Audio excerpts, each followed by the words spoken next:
Hello guys, welcome to our channel Learning Hat. So இந்த வீடியோல நாம என்ன பார்க்க போறோம்னா Sectors of Indian Economy chapterோட part 2 video.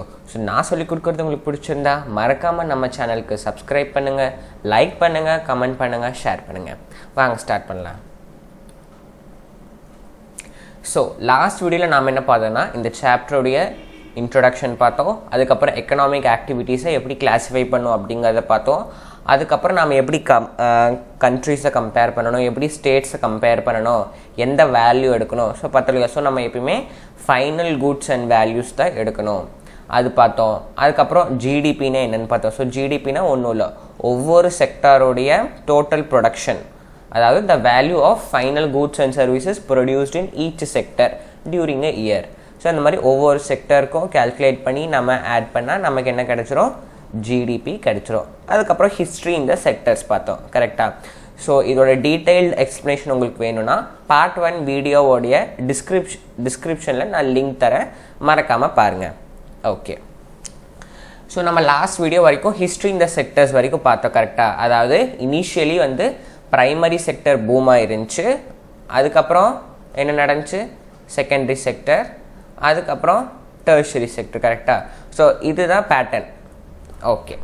So அதுக்கப்புறம் என்ன நடந்துச்சு, இப்போது இந்தியாவில் ப்ரைமரி செக்டர் எப்படி இருக்குது, செகண்டரி செக்டர் எப்படி இருக்குது, டெர்ஷரி செக்டர் எப்படி இருக்குது அப்படிங்கிறத பார்க்கலாம். So answer the following questions by looking at the graph. Okay, first இந்த கிராஃப் அனலைஸ் பண்ணுறதில்ல. ஆக்சுவலி இந்த கிராஃப் எப்படி ரீட் பண்ணணும்னு சில பேர் மிஸ்டேக் பண்ணுவீங்க, அது என்னங்கிறத நான் சொல்லிடுறேன். இந்த இடத்துல க்ரீன் கலரில் இருக்குங்க பார்த்தீங்களா, இது வந்து ப்ரைமரி செக்டருடைய ப்ரொடக்ஷன், ஓகேவா. அதே மாதிரி இந்த எல்லோ கலர் ரீஜியன் மட்டும்தான் வந்து செகண்டரி செக்டருடைய ப்ரொடக்ஷன். அதே மாதிரி இந்த வைலட் கலர் ரீஜியன் மட்டும்தான் வந்து டெர்ஷரி செக்டருடைய டோட்டல் ப்ரொடக்ஷன். அப்போது இது ப்ரைமரி, இது செகண்டரி, இது டெர்ஷரி. ஸோ இது மூணும் ஆட் ஆகி இது மொத்தமும் வந்து நமக்கு ஜிடிபி, ஓகேவா. இது டோட்டல் வந்து நமக்கு ஜிடிபி. ஸோ இந்த க்ரீன் கலருங்கிறது மட்டும் ப்ரைமரி செக்டரோடைய டோட்டல் ப்ரொடக்ஷன், இது இந்த எல்லோ கலர் மட்டும் செகண்டரி செக்டரோடைய டோட்டல் ப்ரொடக்ஷன், இந்த வயலட் கலர் மட்டும் டெர்ஷரி செக்டரோடைய டோட்டல் ப்ரொடக்ஷன். இது மூணும் சேர்ந்தால் நமக்கு ஜிடிபி, ஓகேவா. இப்படி தான் வந்து நம்ம கிராஃபை ரீட் பண்ணணும். ஓகே, வாங்க ஸ்டார்ட் பண்ணலாம். What was the largest producing sector in 1971?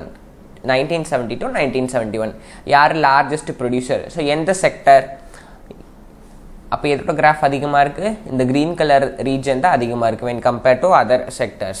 So அப்போது ஆன்சர் வந்து primary sector. Okay. which is the largest producing sector in 2010 to 2011? எது, டெர்ஷரி செக்டர். ஏன்னா இதோட ப்ரொடக்ஷன் தான் வந்து மேசிவாக இருக்குது. Next, can you say which sector has grown the most over the 40 years? So முன்னே இருந்ததை விட எந்த செக்டர் ரொம்ப அதிகமாக வளர்ந்துருக்கு, அதுவும் வந்து டெர்ஷரி செக்டர் தான். So what was the GDP in India in 2011? So in 2011 இந்தியாவோட ஜிடிபி எவ்வளோ, இவ்வளோ அமௌண்ட்டு. ஸோ ஓகேவா, இந்த அமௌண்ட்டுக்கு இங்கே எழுதிக்கோங்க. ஓகே. ஸோ இப்போ இதிலிருந்து நமக்கு என்ன கன்க்ளூட் பண்ணுறாங்கன்னா, over the 40 years between 1970 to 1971 and 2010 to 2011, while the production in all the three sectors has increased. So இங்கே கம்பேர் பண்ணுற ப்ரொடக்ஷனை விட இங்கே இருக்க ப்ரொடக்ஷன் வந்து அதிகமாக தான் இருக்குது. ஒவ்வொரு செக்டர்லேயும் ப்ரொடக்ஷன் வந்து இம்ப்ரூவ் ஆகிருக்கு. Production in all the 3 sectors has increased and it has increased most in the tertiary sector. As a result, in the year 2010-2011, the tertiary sector has emerged as the largest producing sector in India, replacing the primary sector. So initially primary sector தான் வந்து largest producer இருந்துச்சு in overall, அதாவது GDPல primary sector was the largest producer. But as years passed, as the importance for tertiary sector increased, அதாவது tertiary sector உடைய முக்கியத்துவம் அதிகரித்தனால என்னாச்சு, tertiary sector தான் வந்து இப்போ largest producer of GDP, ஓகேவா. ஓகே. ஸோ அந்த what was the rising importance of tertiary sector நம்ம பார்த்தோம் இல்லையா. இப்போ இந்த இடத்துல வந்து முன்னே இருந்ததை விட இப்போது கரண்ட்டாக வந்து டெர்ஷரி செக்டர் தான் வந்து ஜிடிபிக்கு அதிக கான்ட்ரிபியூஷன் பண்ணுது. அப்போது அந்த டெர்ஷரி செக்டருடைய க்ரோத்துக்கு, அதாவது அது முன்னே இருந்ததை விட இப்போ ரொம்ப அதிகமாக வளர்ந்துருச்சு. அந்த வளர்ச்சிக்கு என்ன காரணம்? So what is that reason? So அதை பார்த்துடலாம். So what is the rising importance of tertiary sector? First one, in any country, several services such as hospitals, educational institutions, post and telegraph services, police stations, courts, village administrative offices, municipal cooperatives, defense, transport, banks, insurance company, etc. are required. கரெக்டா? இப்போ இது இல்லாத இடத்துல நம்ம எங்கேயாச்சும் வாழ முடியுமா? Confirm நம்ம இருக்கிற இடத்துல மினிமம் சம்திங் இருக்கணும். ஹாஸ்பிட்டல் இருக்கணும், ஸ்கூல்ஸ் இருக்கணும், ஆஃபீஸ் இருக்கணும், போலீஸ் ஸ்டேஷன் இருக்கணும், டிரான்ஸ்போர்ட் ஃபெசிலிட்டிஸ் இருக்கணும், பேங்க் ஃபெசிலிட்டிஸ் இருக்கணும். இதெல்லாம் வந்து பேசிக் சர்வீசஸ். இதெல்லாம் மினிமமாக நமக்கு தேவை. ஆக்சுவலி நமக்கு மினிமம் தேவையான திங்ஸ் வந்து ஃபுட், க்ளோத் அண்ட் ஷெல்டர். இங்கே நாம் பார்க்குறது சர்வீசஸில், நமக்கு சர்வீசஸில் பேசிக்காக என்னென்ன விஷயங்கள் தேவை அப்படிங்கிறத நம்ம பார்க்குறோம். எங்கெங்க ஃபுட்டை காணோம் அப்படின்னு நினைக்காதீங்க, நாம் இந்த இடத்துல சர்வீசஸ் மட்டும்தான் பார்க்குறோம். ஓகேவா? So in a developing country the government has to take responsibility for the provision of these services. ப்ரொவிஷன்ஸ்னால் ஒன்றும் இல்லை, ஃபெசிலிட்டி, அவங்களுக்கு அந்த ஃபெசிலிட்டியை கொடுக்கறது. ஸோ ஒரு கண்ட்ரியில் எல்லாருமே வந்து இப்போல்லாம் இந்த மினிமம் பேசிக் சர்வீசஸ் வேணும் அப்படின்னு வந்து சொல்லிட்டாங்க. ஸோ இந்த எல்லா பேசிக் சர்வீசஸும் நமக்கு தேவை. ஸோ இப்போ இவ்வளோ இது நமக்கு தேவைப்படும் போது அப்போது இதில் இதோட கான்ட்ரிபியூஷன் அதிகமாக தான் இருக்கும். அப்போ இதோட யூசேஜ் எல்லாம் இன்க்ரீஸ் ஆயிடுச்சு. ஃபஸ்ட்டெல்லாம் எங்கே ஹாஸ்பிட்டல் போனாங்க? எல்லாமே நாட்டு வைத்தியம் தான். அதே மாதிரி ஃபஸ்ட்டு ஸ்கூல்ஸ் எல்லாம் கிடையாது, எல்லாமே பாடசாலைகள் தான். கரெக்டாக? அதே மாதிரி டிரான்ஸ்போர்ட்டும் அப்போல்லாம் கிடையாது, ஜஸ்ட் ஒன்லி மாட்டு வண்டி அந்த மாதிரி தான் இருந்துச்சு. ஆனால் இப்போ எல்லாம் டியூ டு அட்வான்ஸ்மெண்ட், ஸோ இதெல்லாம் வந்து நமக்கு பேசிக்காக இப்போ தேவைப்பட ஆரம்பிச்சிருச்சு. ஸோ இதனால டெர்ஷரி செக்டருடைய க்ரோத் வந்து கொஞ்சம் இன்க்ரீஸ் ஆகிருக்கு. ஸோ நெக்ஸ்ட் ரீசன் என்ன? The development of agriculture and industry leads to the development of services such as transport, trade, storage and the like, as we have already seen. So greater the development of primary and secondary sectors, more would be the demand for service sector. இப்போ நாம் வந்து பார்த்தோம் இல்லையா, இப்போல்லாம் அக்ரிகல்ச்சரில் நமக்கு நிறைய டெக்னாலஜிலாம் வந்துருச்சு. அதே மாதிரி இப்போல்லாம் நவடேஸ் மோர் இண்டஸ்ட்ரியலைசேஷனை பார்க்க முடியுது. இப்போ நிறைய இண்டஸ்ட்ரீஸ்லாம் ஸ்டார்ட் பண்ணுறாங்க. ஸோ இப்போ அக்ரிகல்ச்சர் டெவலப் ஆச்சுன்னா என்ன நடக்கும்? ஃபஸ்ட்டு திங், விளைச்சல் அதிகமாகும். விளைச்சல் அதிகமாகச்சுன்னா அது என்ன நடக்கும்? இப்போ அது வந்து நம்ம நிறைய பேருக்கு விற்கணும். ஸோ முன்னேறின ப்ரொடக்ஷனை விட இப்போ ப்ரொடக்ஷன் அதிகமாக இருந்தால் இப்போது அதை வந்து நம்ம நிறையா பேர்கிட்ட விற்கணும். அப்போ ஸ்டோரேஜ்க்கும் நமக்கு நிறைய இடம் தேவைப்படும். அப்போ ட்ரேடிங்கும் நடக்கும். ஸோ அப்போ அதே தான் சேம் கேஸ் இண்டஸ்ட்ரியில். இப்போ இண்டஸ்ட்ரீஸ் நிறைய க்ரோத் ஆச்சுன்னா நிறைய ப்ரொடக்ஷன் வரும். நிறைய ப்ரொடக்ஷன்னா அதை நம்ம நிறைய பேர்கிட்ட கொண்டு போய் விற்கணும். அப்போது ஃபஸ்ட்டு 2 லாரி தேவைப்பட்டுச்சுன்னா அந்த ப்ரொடக்ஷனை கொண்டு போய் மார்க்கெட்டில் கொடுக்கறதுக்கு இப்போ ப்ரொடக்ஷன் இன்க்ரீஸ் ஆச்சுன்னா நமக்கு 3 லாரி 4 லாரி தேவைப்படும். ஸோ டிரான்ஸ்போர்ட், ட்ரேட், ஸ்டோரேஜ் இதெல்லாமே இன்க்ரீஸ் ஆகும். கரெக்டாக? ஸோ அப்சல்யூட்லி அக்ரிகல்ச்சரும் இண்டஸ்ட்ரீஸும் க்ரோத் ஆச்சுன்னா அப்சல்யூட்லி நமக்கு சர்வீஸும் வந்து டெவலப் ஆயிடுது. ஸோ இதுவும் ஒரு காரணம். இப்போ டெர்ஷரி செக்டருடைய க்ரோத்துக்கு இதனால ப்ரைமரி செக்டரும் க்ரோ ஆகுது, செகண்டரி செக்டரும் க்ரோ ஆகுது. இது ரெண்டோடைய க்ரோத்துனாலையும் டெர்ஷரி செக்டரும் சேர்ந்து க்ரோ ஆகுது அப்படின்னு சொல்ல வராங்க. ஓகேவா?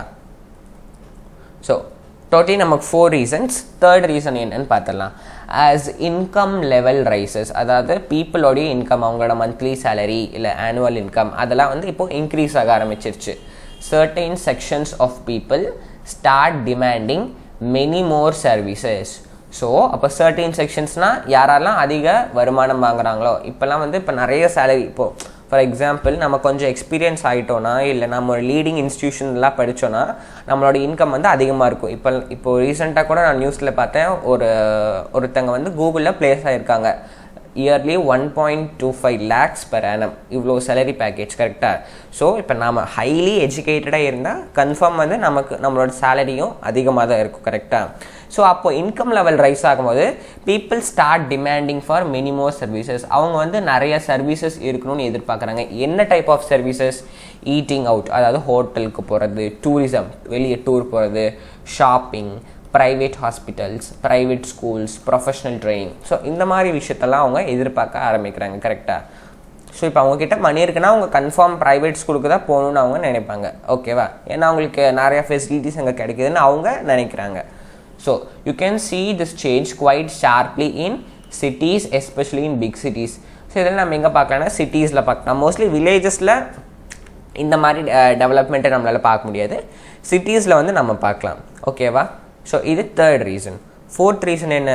Over the past decade or so certain new services such as those based on information and communication technology have become more important and essential. So the production of these services has been rising rapidly. இப்போ கரெக்டா? So ஐடியோட importance வந்து அதிகமாகுது. இப்போ நான் இந்த software use பண்ணி உங்களுக்கு teach பண்ணிட்டு இருக்கேன்னா இதுவும் ஒரு ஐடி தான். கரெக்டாக? நம்ம ஃபோனெல்லாம் யூஸ் பண்ணி ஒருத்தங்கிட்ட பேசுகிறோன்னா அது கம்யூனிகேஷன் டெக்னாலஜி. இப்போ இதோட சர்வீஸ் வந்து ரொம்ப ரொம்ப இம்பார்ட்டண்ட் ஆகிடுச்சு. கரெக்டாக?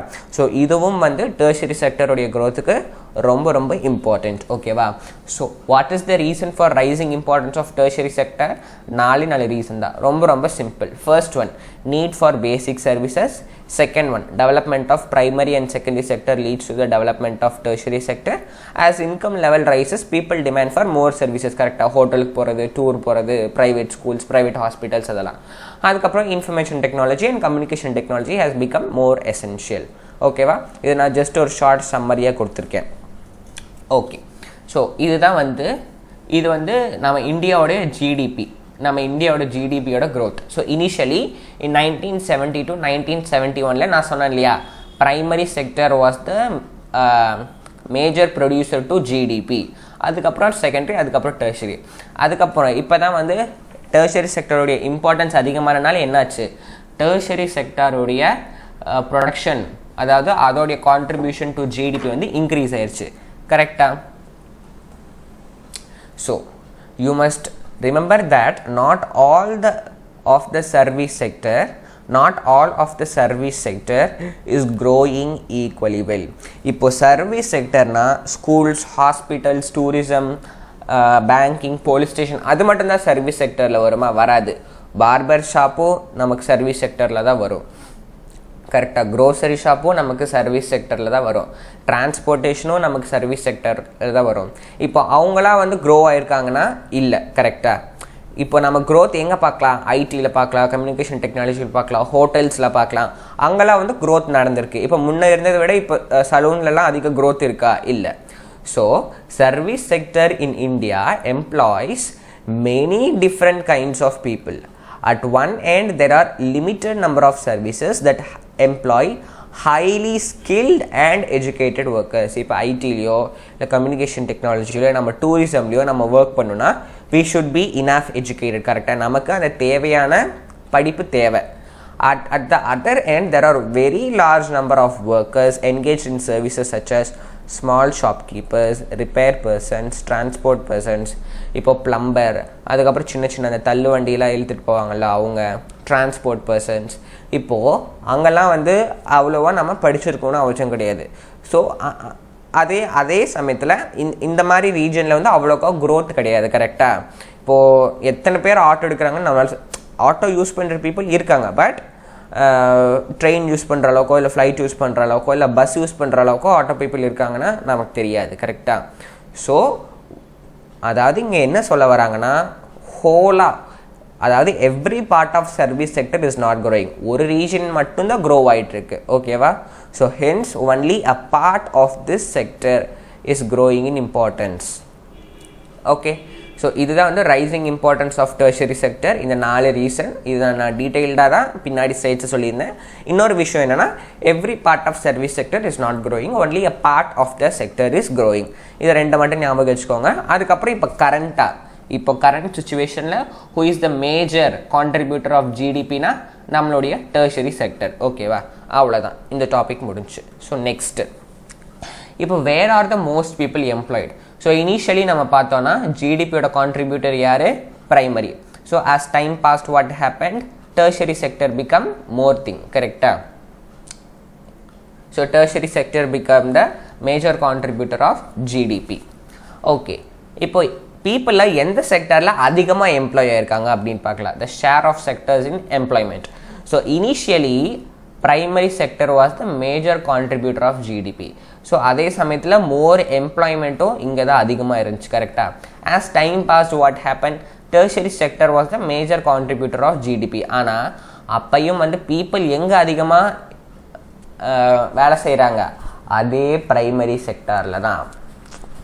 ஏன்னா டெர்ஷரி செக்டர் க்ரோத் அதிகமானாலும் இந்த பீப்புள் எம்ப்ளாய்டு வந்து கம்மி தான், இன்க்ரீஸ் ஆகிருக்கு. முன்னே இருந்ததை விட இன்க்ரீஸ் ஆகிருக்கு. பட் அப்பையும் வந்து பீப்புள் எங்கே அதிகமாக எம்ப்ளாய் ஆகிருக்காங்க? அதே ப்ரைமரி செக்டரில் தான். ஸோ இப்போ இதுக்கு என்ன காரணம்?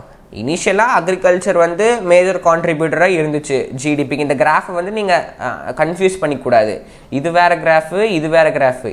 இது வந்து ஒவ்வொரு செக்டாரும் ஜிடிபிக்கு எவ்வளோ கான்ட்ரிபியூட் பண்ணுது.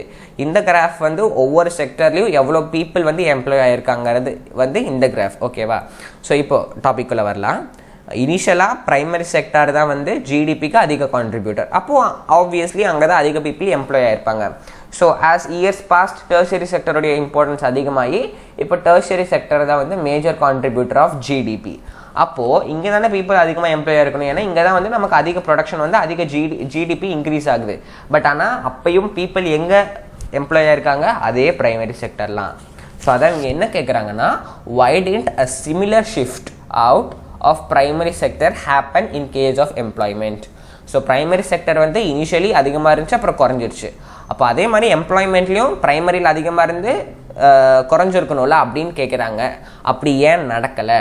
அதுக்கு என்ன காரணம் என்றால், it is because not enough jobs were created in the secondary and tertiary sectors. So first என்னென்னா, செகண்டரி அண்ட் டெர்ஷரி செக்டர்ஸில் வந்து இனஃப் ஜாப்ஸ் ஆப்பர்ச்சுனிட்டி வந்து க்ரியேட் ஆகலை. அது மட்டும் இல்லாமல் செகண்டரி அண்ட் டெர்ஷரி செக்டரில் ஒர்க் ஆகணும்னா we should have minimum qualification. கரெக்டாக? So we should be educated. நாம் படிச்சிருக்கணும். ஸோ அந்த மாதிரி சில குவாலிஃபிகேஷன்ஸும் இருக்கனால பீப்புளால் கொஞ்சம் எம்ப்ளாயும் ஆகிக்க முடியல. அதே சமயத்தில் இனஃப் ஜாப்ஸும் வந்து க்ரியேட் ஆகலை. ஓகேவா? So, more than half of the workers in India are working in the primary sector, mainly in agriculture. So, more than 50% of the Indians. இப்போ இது வந்து current status. இது வந்து current status. Current status. Okay. So, it contributes only a quarter to the GDP. So, இப்போ GDPக்கு எவ்வளோ? இதுதான் இந்தியாவோட GDPனா just இவ்வளோ பர்சன்டேஜ் மட்டும்தான் நமக்கு ப்ரைமரி செக்டர் கொடுக்குது. வேற secondary and tertiary sector, these sectors employ less than half of the people as compared to the primary sector. இது மொத்தமாக நம்ம சேர்த்தா கூட ப்ரைமரி செக்டர்லையும் செகண்டரி செக்டர்லையும் ஒர்க் பண்ணுற பீப்புள் வரமாட்டாங்க. இங்கே 1000 பேர் ஒர்க் பண்ணுறாங்கன்னா இங்கே வந்து 500க்கும் கீழே தான் பீப்புள் வந்து ஒர்க் பண்ணுறாங்க. ஸோ அதுதான் இங்கே சொல்கிறாங்க. But these sector produce 4/4 of the product. அதாவது இவங்க ஜிடிபிக்கு எவ்வளோ கொடுக்குறாங்க? அதிகமாக கொடுக்குறாங்க. கரெக்டா? Okay. So primary sector contributes only quarter to the GDP, whereas tertiary and secondary sector produce 4/4 of the product. ஓகேவா? ஸோ இது ஞாபகம் வச்சுக்கோங்க. சம்டைம்ஸ் இது கொஷினில் கூட இது நமக்கு கேட்குறாங்க, எந்த செக்டர் வந்து ஜிடிபிக்கு குவார்ட்டர் மட்டும்தான் கான்ட்ரிபியூட் பண்ணுது அப்படியும் கேட்குறாங்க. ஓகேவா? So where are the most people employed அப்படிங்கிறத பார்த்தோம். அப்போனா does this mean that the workers in the agriculture are not producing as they much they good? இப்போ நம்ம பார்த்தோம், என்னதான் இருந்தாலும் டெர்ஷரி செக்டருடைய க்ரோத் அதிகமானாலும் பட் எம்ப்ளாய்மெண்ட்டில் வந்து எங்கே பீப்புள் அதிகமாக இருக்காங்க? ப்ரைமரி செக்டரில். அப்போ ப்ரைமரி செக்டரில் இருக்கிறவங்க இனஃப் ப்ரொடக்ஷன் தர மாட்டேங்கிறாங்களா அப்படிங்கிறது ஒரு கேள்வி நமக்கு வரும். என்னங்க இப்போ ப்ரைமரி செக்டரில் வந்து செகண்டரி அண்ட் டெர்ஷரி செக்டரை விட டபுள் மடங்கு இங்கே அதிகமாக மக்கள் இருக்காங்க. அப்போ அதுதானே ஜிடிபிக்கு அதிகமாக கான்ட்ரிபியூட் பண்ணணும். லாஜிக்கலாக பார்த்தா அதுதான் நடக்கணும். பட் ஆனால் அது ஏன் நடக்க மாட்டேங்குது? அதுக்கு என்ன காரணம்? அப்போ அக்ரிகல்ச்சர் செக்டரில் இருக்க பீப்புள் வந்து ஒழுங்காக ப்ரொடக்ஷன் கொடுக்க மாட்டேங்கிறாங்களா?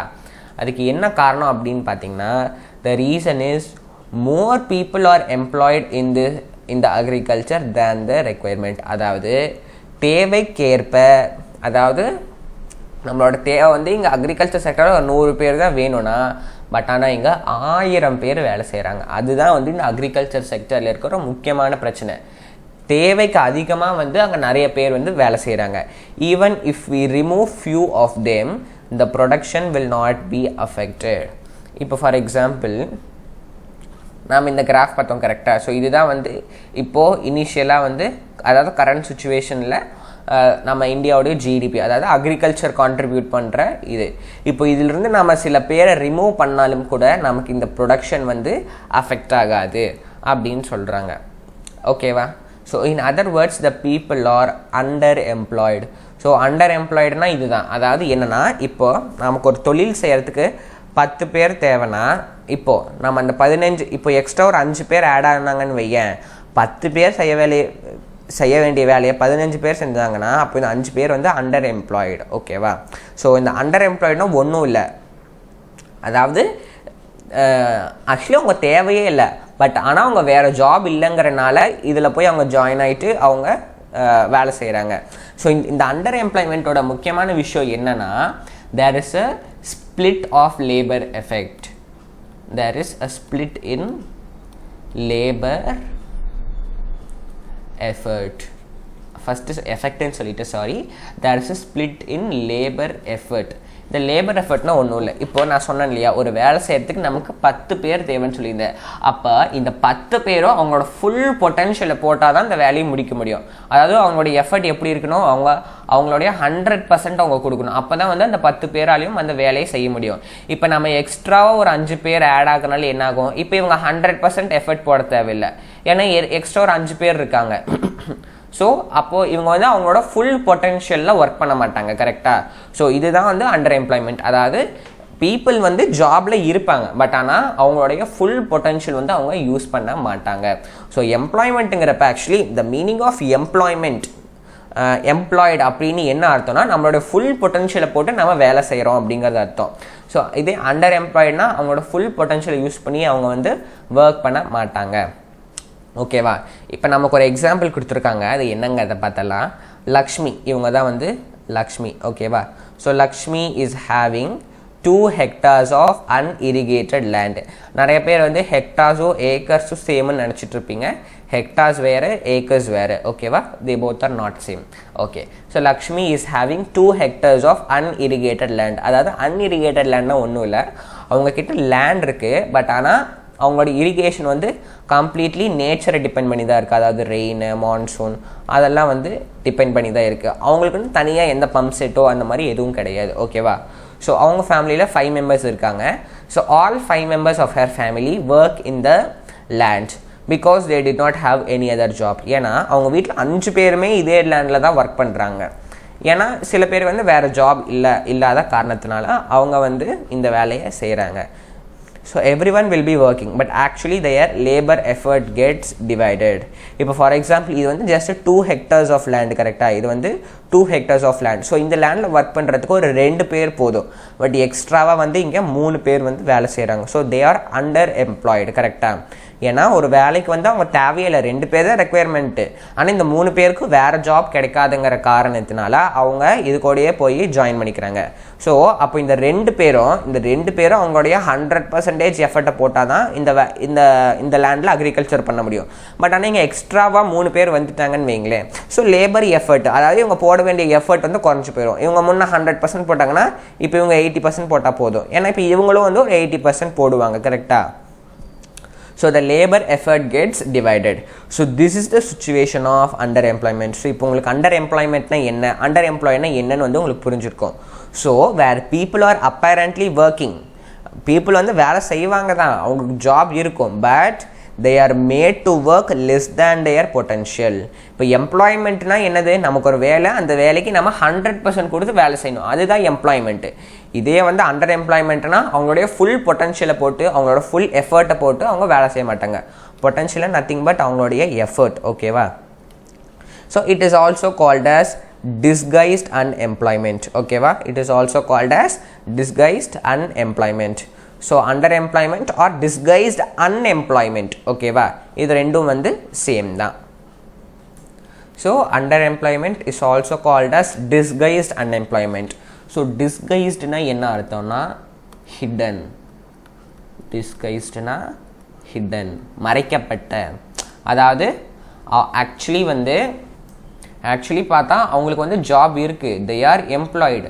பட் எம்ப்ளாய்மெண்ட்டுங்கிறது என்ன, நம்மளுடைய ஃபுல் பொட்டன்ஷியல் போட்டு வேலை செஞ்சாதே எம்ப்ளாய்மெண்ட்டு. ஸோ பட் ஆனால் இவங்க வந்து அவங்களோட ஃபுல் பொட்டன்ஷியல் போட்டு வேலை செய்கிறது கிடையாதா. ஸோ அவங்களோட அன்எம்ப்ளாய்மெண்ட்டை வந்து இதை ஹைட் பண்ணுது.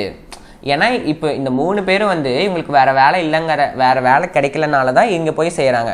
ஸோ அவங்களுடைய அன்எம்ப்ளாய்மெண்ட்டை வந்து நாம் வந்து மாஸ்க் போட்டு மறைச்சிடறோம். It is hidden. ஓகேவா? ஸோ அதனால தான் under employment or disguised unemployment அப்படின்னு இதுக்கு நேம் வந்திருக்கு. ஓகேவா?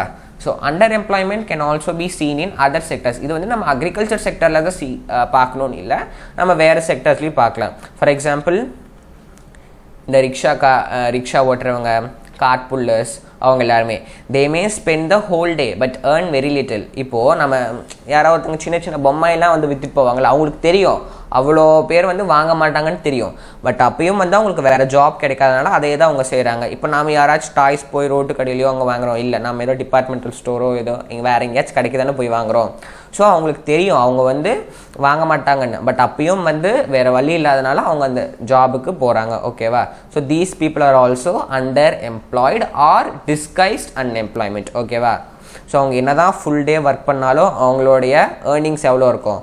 கம்மியாக தான் இருக்கும். ஓகே, ஸோ இப்போ where are most of the people எம்ப்ளாய்டுனா இந்த ப்ரைமரி செக்டர் தான், அப்பையும் சரி இப்பையும் சரி. The reason is there are more people employed than the requirement. So அதுக்கப்புறம் இந்த அண்டர் எம்ப்ளாய்மெண்ட்னா என்ன அப்படின்னு ஞாபகம் வச்சுக்கோங்க. சம்டைம்ஸ் இது நமக்கு 3 மார்க்ஸ்லையும் கேட்குறாங்க. What is under employment R disguise unemployment, give an example அப்படின்னு கேட்டாங்கன்னா you can just right these points. Okay, இப்போது இந்த அண்டர் எம்ப்ளாய்மெண்ட்டுக்கு ஒரு முக்கியமான காரணம் என்னென்னா அவங்க வேறு ஜாப் இல்லாதனால கிடைக்கிற ஜாபை செஞ்சுக்கிறாங்க. ஸோ இப்போ how to create more employment, நம்ம ஜாப் ஆப்பர்ச்சுனிட்டிஸை எப்படி இன்க்ரீஸ் பண்ணலாம் அப்படிங்கிறத பார்ப்போம். So first, granting loans at lower interest rate for farmers and poor people to set up small business. இப்போது லக்ஷ்மி ஹேஸ் அன்இரிகேட்டட் லேண்ட், கரெக்டாக நம்ம பார்த்தோம். லக்ஷ்மி கிட்ட வந்து அன்இரிகேட்டட் லேண்ட் இருந்துச்சு. இப்போ அவங்க கொஞ்சோண்டு லோன் வாங்கி செஞ்சாங்கன்னா அவங்களோட லேண்டுக்கு அந்த பம்ப் செட் அந்த ஃபெசிலிட்டிஸ்லாம் பண்ணிக்கலாம். அதே மாதிரி நம்ம ரிக்ஷா கார்ட் புல்லர் பார்த்தோம், அவங்களுக்கு கொஞ்சம் அமௌண்ட் கொடுத்தோன்னா அவங்க ஒரு சின்ன டிபார்ட்மெண்டல் ஸ்டோர் இல்லை ஒரு சின்ன ஃபேன்சி ஸ்டோர் மாதிரி அவங்க ஸ்டார்ட் பண்ணலாம். கரெக்டாக? லோன்ஸ் அட் லோவர் இன்ட்ரெஸ்ட், கடன் வந்து கம்மியான வட்டியில் கொடுக்கறது. ஓகேவா? Next, increasing efficiency of transport and storage. இப்போது நம்ம சில இடத்துல பார்க்குறோம், கரெக்டாக சில இடத்துல வந்து ப்ரொடக்ஷன் வந்து அதிகமாக இருக்குது, அக்ரிகல்ச்சரோட ப்ரொடக்ஷன். அப்போது நம்ம டிரான்ஸ்போர்ட் அண்ட் ஸ்டோரேஜை வந்து அவங்களோட எஃபிஷியன்சி இன்க்ரீஸ் பண்ணோன்னா, இப்போது ஃபஸ்ட்டு அதான் நான் சொன்ன மாதிரி இப்போ ப்ரொடக்ஷன் இன்க்ரீஸ் ஆகிறதுனால இனிஷியலி 2 லாரி தேவைப்பட்டுச்சுன்னா இப்போ நமக்கு 4 லாரி தேவைப்படும். கரெக்டாக? ஸோ இப்போ டிரான்ஸ்போர்ட்டேஷன் இன்க்ரீஸ் பண்ணால் இப்போ இங்கே 2 பேருக்கு எக்ஸ்ட்ராவாக வேலை கிடைக்குது. ஸோ அது மாதிரி increasing efficiency in transport and storage. Investing in infrastructure such as building dams. இது வந்து நமக்கு டபுள் தமாக்கா, கண்ணா 2 லட்டு திங்க ஆசையாக அந்த மாதிரி இது வந்து நமக்கு டபுள் தமாக்கா ஆஃபர். எப்படின்னா ஃபஸ்ட்டு விஷயம், இப்போது ஃபார் எக்ஸாம்பிள் நம்ம ஒரு வில்லேஜ் எடுத்துக்கலாம். அந்த வில்லேஜில் ப்ராப்பராக இரிகேஷன் ஃபெசிலிட்டிஸ் இல்லை, வாட்டர் ஃபெசிலிட்டி இல்லைன்னா நம்ம டேம் கட்டலாம். அது ஒரு ஃபெசிலிட்டிஸ், அங்கே இருக்க எல்லாத்துக்கும் தண்ணி கிடைக்கும். இப்போது டேமை நம்ம ஒரே நாளில் கட்டிட முடியாது, கரெக்டாக சம் இயர்ஸ் ஆகும். ஸோ அப்போது அந்த டேம் கட்டுறப்ப அந்த டேம் வேலை செய்யறதுக்கு கன்ஃபார்ம் நமக்கு லேபர்ஸ் தேவைப்படுவாங்க. கரெக்டாக? ஸோ நமக்கு நிறையா லேபர்ஸ் தேவைப்படுவாங்க. ஸோ அப்போ நமக்கு டேம் கட்டும்போது லேபர்ஸும் தேவைப்படுவாங்க. ஸோ அவங்க சும்மா வேலைக்கு வர மாட்டாங்க, நாம் அவங்களுக்கு சம்பளம் கொடுக்கணும். ஸோ வேலைக்கு வேலை கொடுத்த மாதிரியும் ஆச்சு, நமக்கு டேம் கட்டின மாதிரியும் ஆச்சு. 2 ஆஃபர். ஓகேவா? Next, promoting small scale industries such as mills, honey kill centres. இப்போ ஃபார் எக்ஸாம்பிள் ஒரு நார்மல் டவுன்லையோ இல்லை ஒரு வில்லேஜ்லையோ ஒரு சின்ன மில் ரன் ஆச்சுன்னா அதை வந்து கவர்மெண்ட் வந்து அதோட ப்ரொமோஷனுக்கு ஹெல்ப் பண்ணலாம். அதே மாதிரி இப்போ ஒரு வில்லேஜில் வந்து நமக்கு ஹனி நிறையா கிடைக்கும்னா அதெல்லாம் நம்ம கலெக்ட் பண்ணி ஹனியும் நம்ம சேல் பண்ணலாம். ஸோ இந்த மாதிரி சின்ன சின்ன இண்டஸ்ட்ரி, இந்த சின்ன சின்ன பிஸ்னஸ் எல்லாம் வந்து கவர்மெண்ட் வந்து ப்ரமோட் பண்ணணும். Next, identifying potential of an area. இப்போ இதுவும் இந்த ஹனி கலெக்ஷன் ஒரு எக்ஸாம்பிள். இப்போது ஒரு இடத்துல வந்து ஹனி நமக்கு நிறையா கிடைக்கும்னா அதை நாம் ப்ராப்பராக எடுத்து சுத்தம் பண்ணி நம்ம பீப்புளுக்கு விற்கலாம். ஸோ அதே சமயத்தில் இப்போ ஃபார் ஒரு சின்ன கம்பெனி மாதிரி அவங்க போட்டாங்கன்னா வேலைக்கு ஒரு ஆளோ 2 ஆளோ தேவைப்படும். அப்போ எம்ப்ளாய்மெண்ட் வந்து இன்க்ரீஸ் ஆகும். ஸோ அதே மாதிரி தான் அந்த இடத்துல நாம் என்ன பெஸ்ட் கொண்டு வர முடியும் அப்படிங்கிறத பார்த்தோன்னா நாம் வந்து நிறைய ஜாப் ஆப்பர்ச்சுனிட்டிஸ் கொடுக்கலாம். எக்ஸாம்பிள் டூரிசம் ஃபீல்டில், கிராஃப்ட் இண்டஸ்ட்ரி சைடில், ஐடியில், இந்த மாதிரி இடத்துல வந்து நம்ம அதிக எம்ப்ளாய்மெண்ட் க்ரியேட் பண்ண முடியும். இது ஒரு ரியல் ஒரு சர்வே, அதாவது என்ன கொடுத்துருக்காங்கன்னு பார்க்கலாம். So planning commission of India says that if tourism as a sector is improved every year, ஞாபகம் வச்சுக்கோங்க, every year we can give additional employment to more than 35 lakh people. So டூரிசத்தில் நம்ம கொஞ்சம் கான்சென்ட்ரேட் பண்ணி அதை இம்ப்ரூவ் பண்ணலாம் try பண்ணோன்னா அப்போது இந்தியாவில் எத்தனை பேருக்கு வேலை தர முடியும்? மோர் தேன் 35 lakh பீப்புளுக்கு நம்மளால் வேலை தர முடியும். ஸோ அதுதான் வந்து identifying potential of an area. ஓகேவா? Next, emphasis on education and training centre. இது வந்து நம்ம எக்ஸாம்பிளை பார்த்துட்டு அந்த சர்வேவை பார்த்துட்டு அதுக்கப்புறம் இந்த பாயிண்ட்டுக்கு வரும். ஆக்சுவலி இவங்க என்ன சொல்கிறாங்கன்னா மக்கள் கல்வியிலையும் இந்த ட்ரைனிங்லேயே வந்து நம்ம அதிக கான்சென்ட்ரேட் பண்ணணும் அப்படின்னு சொல்கிறாங்க. இதில் கான்சென்ட்ரேட் பண்ணுறதுனால எப்படி எம்ப்ளாய்மெண்ட் இன்க்ரீஸ் ஆகும் அப்படின்னா அதுக்கு நம்ம இந்த சர்வேவை பார்ப்போம். In India 46.9% of the population belongs to the age group of 5 to 29 years. அப்போது 5 to 29 இயர்ஸ்க்குள்ளே எத்தனை பேர் இருக்காங்க? 46.9% of the people. Out of this, only 52% are attending the educational institutions. அதாவது இந்தியாவில் இது உங்களுக்கு கொஞ்சம் கன்ஃபியூசிங்காக இருக்குது, இப்போ சொல்கிறேன் பாருங்க. இந்தியாவில் 100%ல் 50%ன்னு வச்சுக்கோங்க.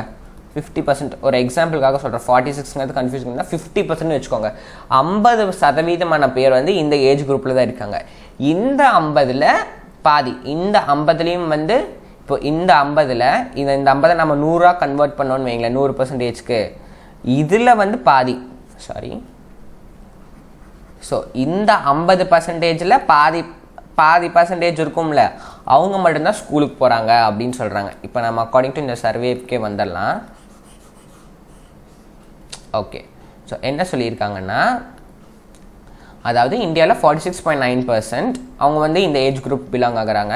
ஆனால் அவுட் ஆஃப் இந்த 46%ல் 50% என்னது 46.9 டிவைடட் பை 2, அவ்வளோ பர்சன்டேஜ் மட்டும்தான் வந்து ஸ்கூலுக்கு போகிறாங்க. ஓகேவா?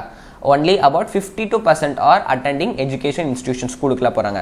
So a study conducted by the planning commission estimates that nearly 20 lakh jobs can be created in the education sector alone. ஏன்னா பாதி பேர் ஸ்கூலுக்கே போகிறது கிடையாது, கரெக்டாக? அப்போ எல்லோரும் ஸ்கூலுக்கு போக ஆரம்பித்தோன்னா நம்ம அதிக ஸ்கூல்ஸ் கட்டணும், அதுக்கு அதிக ஸ்டாஃப்ஸு, ஸோ நம்ம இந்த மாதிரி ஜாப் ஆப்பர்ச்சுனிட்டிஸை இன்க்ரீஸ் பண்ணலாம் அப்படின்னு சொல்கிறாங்க. ஓகேவா? Improving the health conditions of the people in rural areas, சின்ன சின்ன வில்லேஜஸில் டவுன்ஸ்லாம் வந்து பீப்புளுக்கு வந்து ப்ராப்பர் எஜுகேஷனல் ஃபெசிலிட்டிஸ் இருக்காது, கரெக்டாக? ஸோ அப்போது அந்த பீப்புளோட ஹெல்த் கண்டிஷனை நம்ம இம்ப்ரூவ் பண்ணணும்னா அங்கே நமக்கு டாக்டர்ஸ், நர்சஸ், ஹெல்த் ஒர்க்கர்ஸ் இவங்கெல்லாம் வந்து நமக்கு தேவைப்படுவாங்க. ஸோ இது மூலமாகவும் நாம் இந்தியாவோட எம்ப்ளாய்மெண்ட் ப்ராப்ளத்தை சால்வ் பண்ணலாம் and we can create more employment. So டக்கு நான் சொல்லிடுறேன். ஃபஸ்ட்டு, ஸ்மாலர் பிஸ்னஸ் அண்ட் ஃபார்மர்ஸ்க்கு லோ இன்ட்ரெஸ்ட்டில் நம்ம லோன்ஸ் கொடுக்கலாம். Increasing efficiency of transport and storage. Next, இந்த மாதிரி நம்ம டேம்ஸ்லாம் கட்டுறப்ப நமக்கு டபுள் தமாக்கா ஆஃபர், கண்ணா 2 லட்டு திங்க ஆசையா. Next, promoting small industries. அதுக்கப்புறம் identifying potential of an area. Emphasis on education and training sector, அதாவது எஜுகேஷன் நம்ம மோர் கான்சன்ட்ரேட் பண்ணணும். அதே மாதிரி ஹெல்த் கண்டிஷன்லையும். ஓகேவா? So in this way we can create more employment. So இதெல்லாம் வந்து லாங் டேர்ம் மெஷர்ஸ், கரெக்டாக? இவ்வளோ நேரம் நம்ம பார்த்தது எல்லாமே லாங் டேர்ம் மெஷர்ஸ். இப்போ ஸ்கூலை டக்குன்னு கட்டிட முடியாது, அது மாதிரி ஃபஸ்ட்டு இந்த பீப்புளை நம்ம ஸ்கூலுக்கும் உடனே வர வச்சிட முடியாது. வி ஷுட் கிரியேட் அவேர்னஸ், அது மாதிரி நிறைய ப்ராசஸ் இருக்குது. நம்ம டேமும் அதே மாதிரி டக்குன்னு கட்டிட முடியாது, கரெக்டாக? ஸோ இதெல்லாம் வந்து long term measures. Short term measures என்ன? இது வந்து நம்ம இந்தியாவிலும் இப்போவும் இது நடந்துகிட்ருக்கு. அது என்னென்னா 100 நாள் வேலை வாய்ப்பு திட்டம் நம்ம படிச்சிருக்கோம்ல, 100 நாள் வந்து நமக்கு ஷோராக வேலை தருவாங்க கவர்மெண்ட் மூலமாக. ஓகேவா? அது என்னங்கிறது பார்க்கலாம். இது எப்போ கொண்டு வந்தாங்க, அது என்ன சட்டம், அது என்னங்கிறத பார்த்துடலாம். So Mahatma Gandhi national rural employment guarantee act. National rural employment guarantee ஆக்ட்னா ரூரல் ஏரியாஸில் எம்ப்ளாய்மெண்ட்டை வந்து கேரண்டியாக தர வேண்டும் அந்த ஆக்ட். ஓகேவா? இதை வந்து MGNREGA அப்படின்னு சொல்லலாம். சில புக்ஸில் வந்து வெறும் NREGA தான், national rural employment guarantee act அப்படின்னு கொடுத்துருப்பாங்க.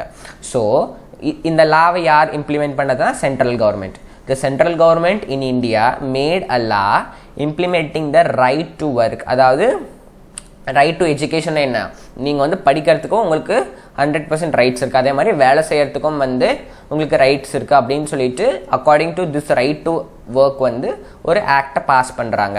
ஓகேவா? Implementing the right to work in 625 districts. இந்தியாவில் ஓவரால் இந்தியாவில் 625 டிஸ்ட்ரிக்ஸில் வந்து இந்த ஆக்டை பாஸ் பண்ணுறாங்க. எங்கள் சிட்டிஸில் இல்லை, ரூரல் ஏரியாஸில் 625 ரூரல் டிஸ்ட்ரிக்ஸில். ஓகேவா? Called Mahatma Gandhi national rural employment guarantee act 2005, known as MGNREGA 2005. So இது எப்போ பாஸ் பண்ணுறாங்க, எந்த இயரில்? 2005. under MGNREGA 2005 in the scheme padi in rural areas all those who are able to and are in need of work அதாவது என்னால் work பண்ண முடியும் அதே சமயத்தில் ஒர்க் தேடிட்டு இருக்கவங்க அவங்க எல்லாத்துக்கும் guaranteed 100 days of employment in a year by the government. So central government வந்து இந்த ஆக்ட் பாஸ் பண்ணதுக்கப்புறம் 2005 625 டிஸ்ட்ரிக்ஸில் வேலை தேடிட்டு இருக்கவங்களுக்கும் அது மாதிரி வேலை செய்யணும்னு நினைக்கிறவங்களுக்கும் 100 days ஒரு இயருக்கு எத்தனை டேஸ் அரௌண்ட் 365 டேஸ் கரெக்டாக இந்த லீப் இயர் அந்த கேல்குலேஷன்லாம் கொண்டு வராதிங்க ஸோ தோராயமாக பார்த்தா 365 டேஸ் கரெக்டாக out of that 365 days 100 days வந்து கேரண்டீடாக எம்ப்ளாய்மெண்ட் வந்து அவங்களுக்கு கிடச்சிரும் சப்போஸ் நாங்கள் இந்த ஸ்கீம் படி நம்ம அப்ளை பண்ணிட்டோம் இது மூலமாக நம்ம அப்ளை பண்ணிட்டோம் அப்போ நமக்கு ஜாப் கிடைக்கலனா என்ன நடக்கும் அப்படின்னா if the government fails in it's duty to provide employment it will give unemployment allowances people அதாவது அவங்க வேலைக்கு போக தேவையில்லை ஆனாலும் அப்போது அந்த 100 நாள் வந்து அந்த 100 நாள் வேலை செஞ்சால் என்ன சேலரி வருமோ அந்த வேஜஸை வந்து அவங்களுக்கு கொடுத்துருவாங்க ஓகேவா ஸோ இது சூப்பரில் ஆனால் வேலை கிடைக்காமலாம் போகாது மோஸ்ட்லி எல்லாத்துக்கும் வேலை கிடைச்சிரும் உழைப்பில்லாமல் ஊதியம் கிடையாது கரெக்டாக வேலை செஞ்சால் தான் வந்து நமக்கு காசு வரும் ஓகே ஸோ அவ்வளோதாங்க இன்றைக்கி நம்மளோட டிஸ்கஷன்ஸ் ஸோ சின்ன கொஷின்ஸ் பார்த்துலாம் இன்றைக்கி நம்ம என்னென்னலாம் பார்த்தோம் டக்குன்னு அப்படியே மைண்ட்குள்ளே ரீவைண்ட் பண்ணுங்கள் ஓகே வாங்க கொஷின் சால்வ் பண்ணலாம் so give one reason for the rising importance of tertiary sector எனது people demand for basic services அதே மாதிரி as income level rise of the people அப்புறம் development of primary and secondary sector leads to the development of tertiary sector இந்த மாதிரி நம்ம நிறையா reason சொல்லிட்டு போகலாம் so when was MGNREGA implemented எந்த இயரில் இப்போ தானே பார்த்தோம் 2005 அதே மாதிரி give one way to create more employment so என்னது அதாவது giving loans at lower interest for villages and poor peoples அதுக்கப்புறம் emphasis on more education and training centres அது பார்த்தோம் அது மாதிரி implement of governmental schemes to provide guaranteed jobs பார்த்தோம் இல்லையா MGNREGA அதுவும் கூட நம்ம எக்ஸாம்பிள் எழுதிடலாம் இந்த மாதிரி சொல்லிட்டு government has to implement schemes where people will get guaranteed jobs அப்படின்னு போட்டு எக்ஸாம்பிள் MGNREGA அப்படின்னா நம்மளோட இன்விஜிலேட்டர் கொஞ்சம் இம்ப்ரெஸ் ஆவாங்க ஓகே இந்த பையன் கொஞ்சம் நல்ல கான்செப்ட்ஸ் எல்லாம் தரோவாக இருக்கான் அப்படின்ட்டு ஓகேவா ஸோ இந்த மாதிரி நீங்கள் இம்ப்ரூவ் பண்ணலாம் ஓகே ஸோ தேங்க்யூ உங்களுக்கு என்னோடய டீச்சிங் பிடிச்சிருந்தா மறக்காமல் சப்ஸ்கிரைப் பண்ணுங்கள் லைக் பண்ணுங்கள் கமெண்ட் பண்ணுங்கள் ஷேர் பண்ணுங்கள் ஸோ இதோட நம்மளோட primary secondary and tertiary sector is over ஓகேவா நாளைக்கு நம்ம புது வீடியோவோட பார்க்கலாம் until then stay tuned and bye bye